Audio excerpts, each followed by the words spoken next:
stuck in the same old story. Hindi namin kailangan pumadyak. So, SM na to, SM Caloocan. Nakandaan yata. Coffee spills and screens in their faces. I've got trees waving like they're cheering for me. New thoughts growing in the quiet spaces. Little ache in my legs, but I'm smiling. Every climb writes a line in my life. Hit the open road, I got my ticket to freedom. Every pedal stroke, I'm breathing deeper again. Stress in the dust, I don't even need a reason. So yun, nag water break muna kami ni Sander. Konti na lang, nakalahati na kami. Traffic pa. Ayan o. Ano, di naman kami abutan ng dilim. So ayun, nandito na kami sa MH Del Pilar, Mando, Bulacan. Ayan. So diretso pa tayo kasi pa MH Del Pilar, Valenzuela. Ayan. Well actually, hindi ko alam ito pupuntahan namin. Humingi lang ako kanina sa Google Maps. Sabi, sa dulo nito may hati. Letter Y. Doon kami sa kanan. Pero para kanina pa kami pumapadyak, wala namang hati. So yun, hindi natin, diretso lang kung saan tayo makarating. Pero dito daw daan eh. See.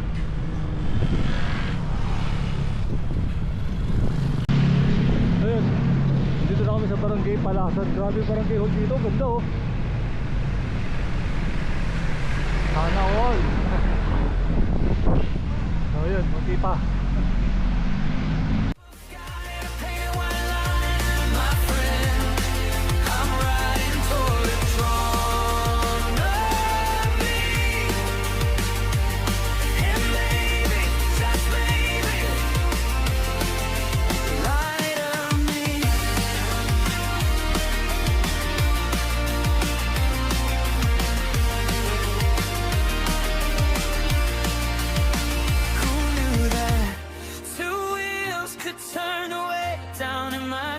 Who knew that fresh air could teach a tired heart to rest? Nakakahiya ako. Nagtanong ako. Sabi ko, ate, saan pa rito pupuntang Balagbag? Mali pala, sabi niya, baka Tagalog. Oo nga pala, Tagalog nga pala pupunta namin. Ay tanga. Nakakahiya. So yun, mukhang nandito na nga kami. Ganda oh. Marami rin nagbabike dito. Baka nag-jogging. Ayan oh. May pa kami mga nasasalubong na nagbabike at nag-jogging. Ayan oh, may pandalawa. Ha? Kaya lang, ito na nga. Yun. Tingnan natin. So yun, dito na kami sa Tagalog ni Sander eh. Saka nakarating? Saka nakarating? Bulacan. Ang layo rin pa. Ganda oh. Yun. Yan ito, isang malaki pala isdaan. Meron pa banda ron. Tapos kanina may nadaanan kami mahabang tulay. Dun oh. Ayun oh, may mga tao naglalakad oh, di ba?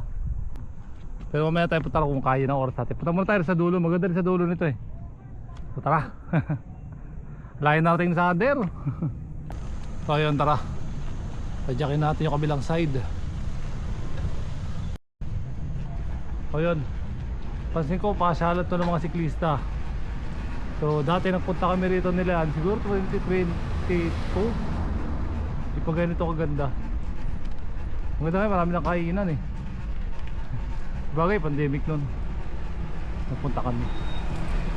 So tara, punta tayo sa dulo. Ayan, Masaya magbike dito, marami kami kasabay. Dito mas maganda sa under oh. Oh, ay may mga kainan na. Galing. Oh yun, dito kami nagbike na gana yan oh.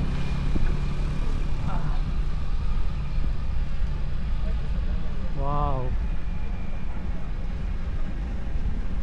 Ganda na rito lalo pag itong oras. Tama sila, nagpunta kami dito tanghali kasi nagpunta kami dito mainit. Sobrang init. Ngayon, punta namin ni Sander, sakto lang. Ang ganda oh.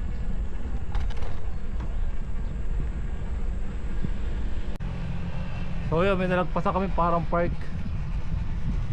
So silipin natin maya konti. Pagpasan muna natin sa ngayon. Ang ganda oh. Palm ba yan? Ha? Ayun oh, parang palm. Ayun oh, ang dami.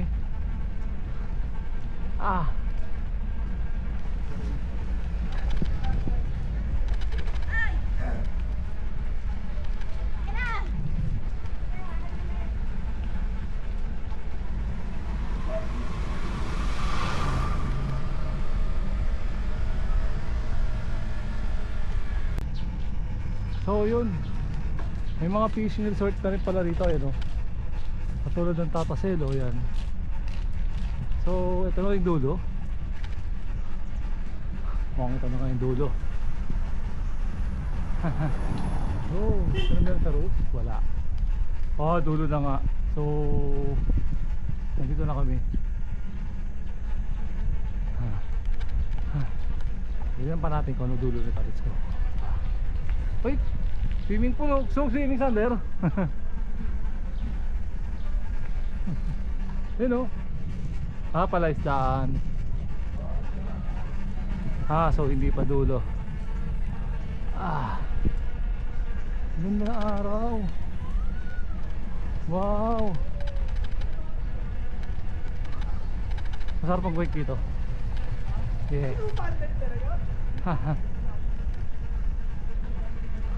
Hindi ko ito napuntahan nung nagbike kami dito sa Sander. Hanggang dulo kami ay ni Dean. Hanggang dulo kami sa kabila. Hop.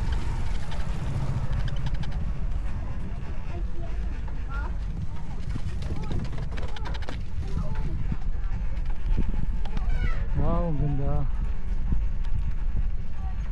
Saka ang sarap ng hangin no. Lamig no. Sander oh. Hi. Ay, dulo na. So ito dulo.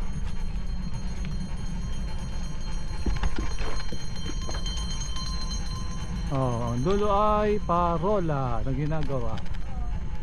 Yun. Hahaha.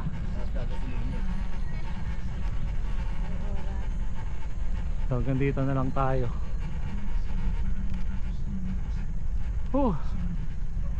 Wala, dito na tayo. Ayun. Anong tawag yan? Ano ba tawag yan? Parola yata yan? Oo. Yata. Pero yun ang alam ko. Di ba may nakita tayo ngayon sa Pangasinan? Saan nga ba yun? Alaminos ba? Hindi, doon sa sinwimingan natin. Ano nga yun? Bulinaw. So yun, balik na tayo ron. Parang kulay puti. Oo. Lighthouse. Ang tawag yun? Parola. Ano ba ito? English na parola? Tanga ko talaga. Kalimutan ko. English na parola, hindi alam. So tara, balik na tayo. Kain muna tayo. Doon o, may pagkain doon o. Tara. Sander, ano gusto mo? Seat? Ice cream, ano gusto mo?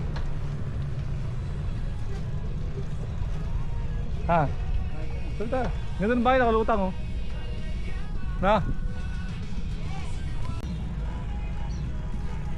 Parang sarap ang kabahay dito no. Wow. Saan tayo? Sander, ano mo gusto? Pili ka na. Ano ba, tinapay? Aray ko. Ano gusto mo?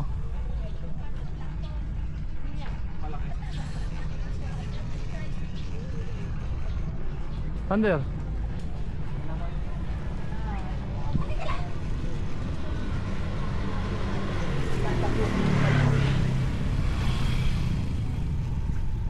Thunder. Ano na? Ay, pa kumain? Ito no? O, dapat tayo dito ng ano. Ayun no.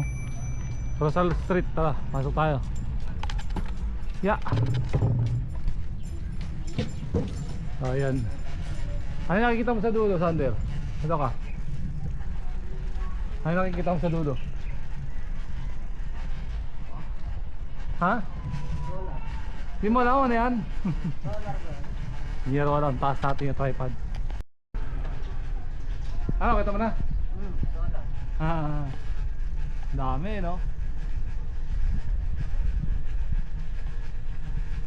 Wow. Castle pa dito. Ah, ano, event place. Ayo, oh, di ba? Ang dami, laking solar farm, no? No? Ang laki, oh. Ha? Kaya lang di tayo pwedeng ano, lumapit, sayang. So yun, isang malaking solar farm lang naman. Lang, nakita ko lang kasi may solar kami sa bahay eh, di ba Sander? Pero hindi ganyan kalaki. Maliit lang sa amin, pambahay lang. So tara, merienda muna tayo bago tayo umuwi. So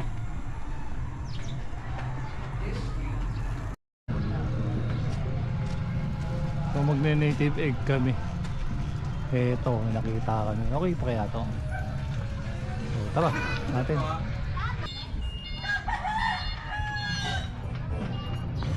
Kasi pagilid daw ng bike.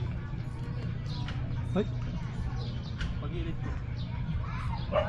Ano ganun? Okay, sige, thank you. Baba na yung bike. Bawal daw bike sa taas. May bike naman sa taas.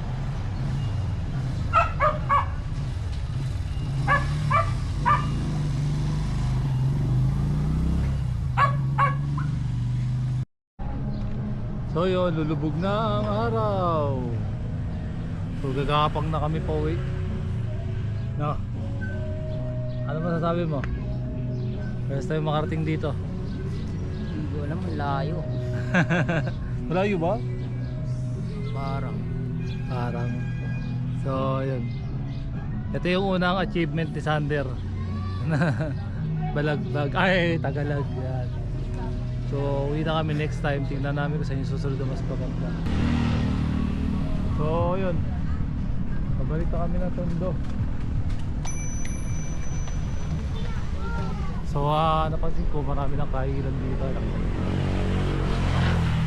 Kaliwat kanan na kainan. Marami rin nagbabike at nagja-jogging dito.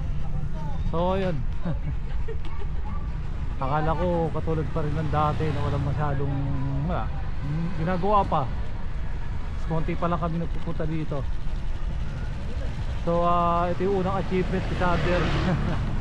Mula rin sa Tondo hanggang dito sa Tagalag. Takto to 30 kilometers balikan. So malapit lang, diba?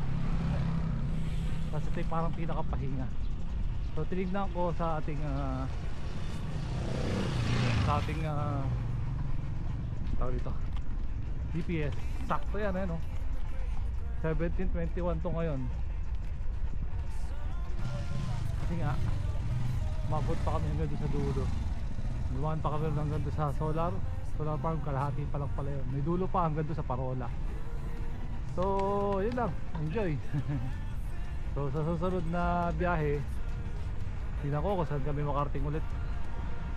Kaya sa ngayon, eto na lang muna. Sulit na to. Para sa akin, achievement din to kasi nagpapapayas din ako. Babawas ako ng timbang from 81 kilo after 15 days. So nag 77 ako. So nung March 2 nagtimbang ako, 77 ako ngayon. Kahapon nagtimbang ako, ano na lang ako, 72. So konti pa. Kailangan sa trabaho yung papayat. Bawal daw mataba sa trabaho namin, so nagpapapayat ako. Ayun lang, let's go.